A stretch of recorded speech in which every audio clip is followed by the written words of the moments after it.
For years, he drove Australia's highways. He worked jobs, laughed with friends, visited family gatherings. To most people, Ivan Milat looked ordinary. Not a monster, not a predator, just another Australian bloke. Meanwhile, young travellers were disappearing, and deep inside Belanglo State Forest, the evidence was waiting. Buried beneath leaves, hidden beneath branches, slowly decomposing beneath the trees. On this episode, the hunt finally turns. The police close in, the walls begin to collapse, and Australia comes face to face with the man behind the backpacker murders. This is Dark Australia.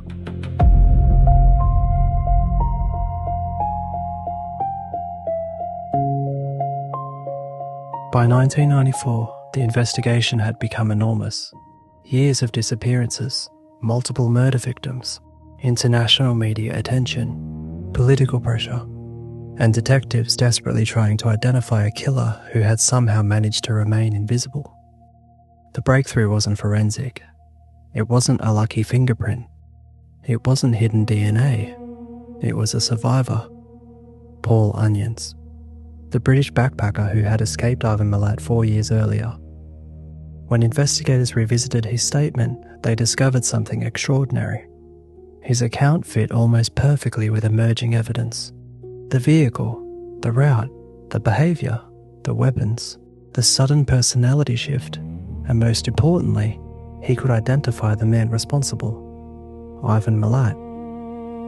For investigators, it was one of those moments every detective remembers. A name. Finally, after years of faceless horror, a name.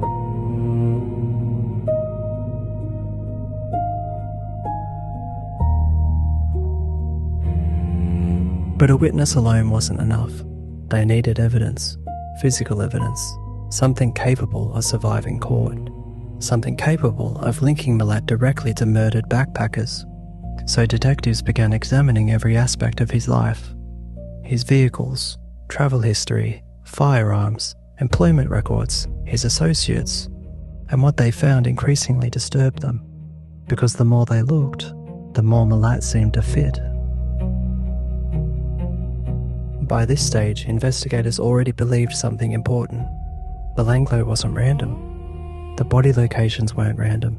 The disposal sites weren't random. The killer understood the area, comfortably and intimately. Like someone moving through familiar territory. Someone who knew exactly where tracks led. Someone who understood how difficult searches could become inside dense bushland. And Ivan Milat knew Belanglo very well. As detectives built their case, another disturbing possibility emerged. What if Belanglo wasn't the beginning? What if it was simply the first place bodies had been found? The question haunted investigators, because Milat's history stretched back decades. The violence, weapons, threats, assaults, suspicious encounters, stories that suddenly seemed far more sinister. And some detectives quietly wondered whether Australia had only discovered part of the truth. On the morning of May 22nd, 1994, the investigation reached its most important moment. Police moved, search warrants were executed, properties linked to Ivan Milat were targeted, and detectives began entering the world of the man they believed was responsible. Imagine being one of those officers. For months, perhaps years, you'd studied photographs of murdered backpackers, read autopsy reports, walked through Belanglo Forest, examined human remains. Now you're standing inside the home of the man you believe did it. Opening drawers, searching cupboards, examining shelves, knowing that somewhere inside, the truth might be waiting. And then they start finding things. Not dramatic things at first, ordinary objects, clothing, camping equipment, travel items, personal belongings, but gradually a pattern emerges. Items linked to victims. Objects that shouldn't have been there. Objects that belonged to people who never came home. and perhaps the most chilling aspect of all, they weren't hidden in elaborate secret compartments. Many existed among normal household possessions, mixed into everyday life, as though murder had simply become another part of Milat's routine.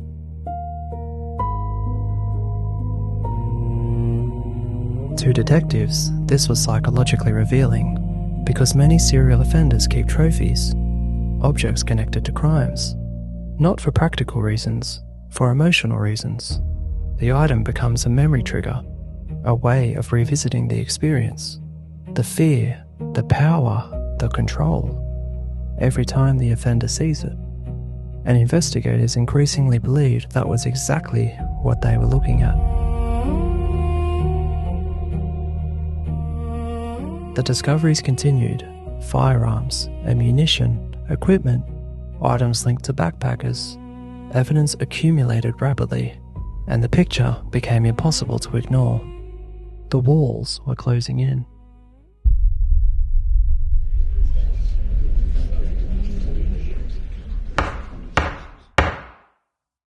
When Ivan Milat finally stood trial, Australia watched. The media frenzy was enormous.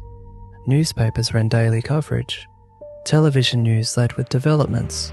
International journalists descended upon the country. Because this wasn't simply a murder case anymore. It had become something larger, a national trauma. Throughout proceedings, many observers described Milat the same way: calm, detached, emotionally flat, and occasionally arrogant. There were no dramatic confessions, no emotional breakdowns, no explanation, no remorse, nothing that made the crimes easier to understand. Witnesses testified, evidence was presented, victims' belongings, ballistics, statements, identification. The case against Milat became overwhelming, and eventually the jury returned guilty verdicts. 7 murders, life imprisonment, no possibility of release. For many Australians, the verdict brought relief, but not closure, because closure requires answers, and Ivan Milat never provided them.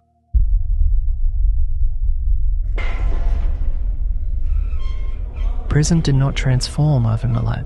It did not soften him. It did not create remorse. Instead, many of the traits visible throughout his life appeared to continue: manipulation, control, attention-seeking, anger. Over the years, Milat launched appeal after appeal, maintaining innocence, insisted he had been framed, repeatedly attempted to overturn convictions, even when evidence remained overwhelming. Prison staff often described him as difficult, confrontational, aggressive, someone who enjoyed creating problems, someone who enjoyed control whenever possible, even inside a prison cell. And perhaps the most fascinating aspect of Milat's prison years was his relationship with notoriety. Because some offenders desperately hide from public attention, Milat often seemed drawn toward it.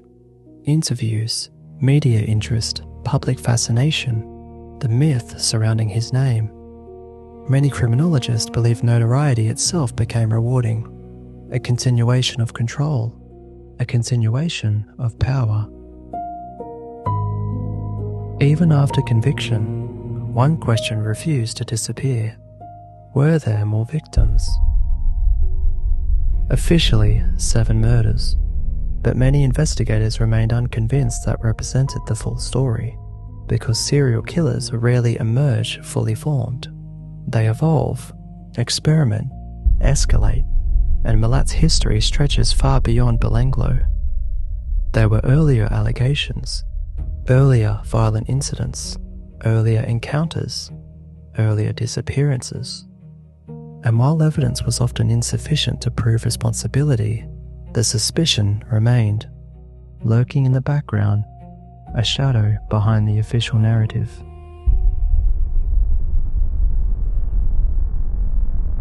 Then there was another question: did he act alone?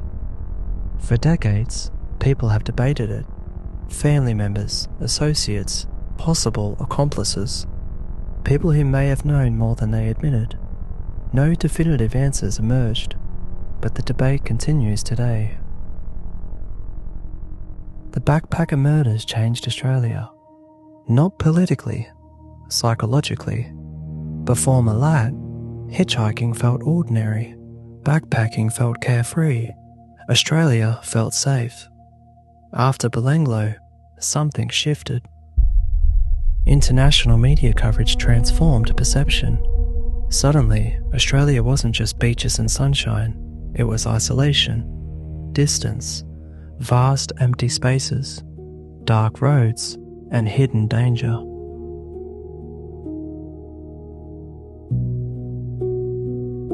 Years later came books, documentaries, television specials, and eventually, Wolf Creek. The film drew heavily from fears created by the Milat case, not a direct recreation, but emotionally, absolutely connected.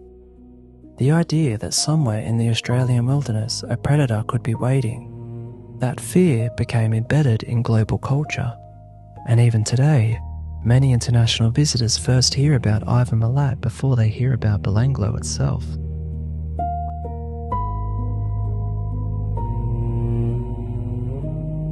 In 2019, Ivan Milat died.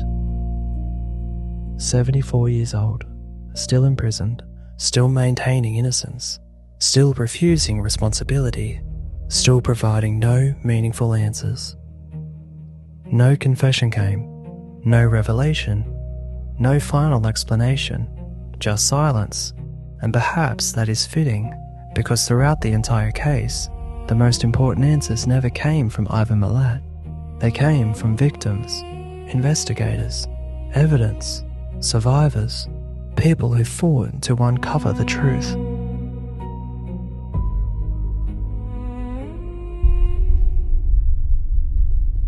Today, Belanglo State Forest still exists.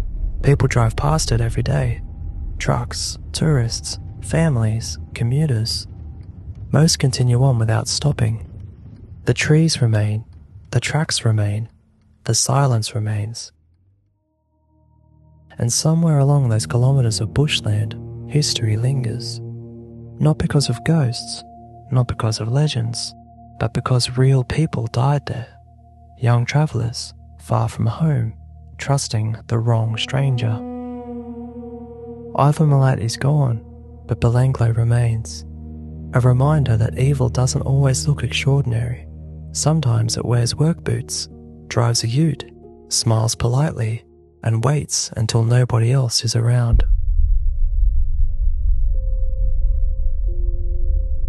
Next time on Dark Australia, we travel back almost 4 centuries to one of the most horrifying chapters in Australian history, a Dutch merchant ship wrecked on a remote island, more than 300 survivors stranded at the edge of the known world.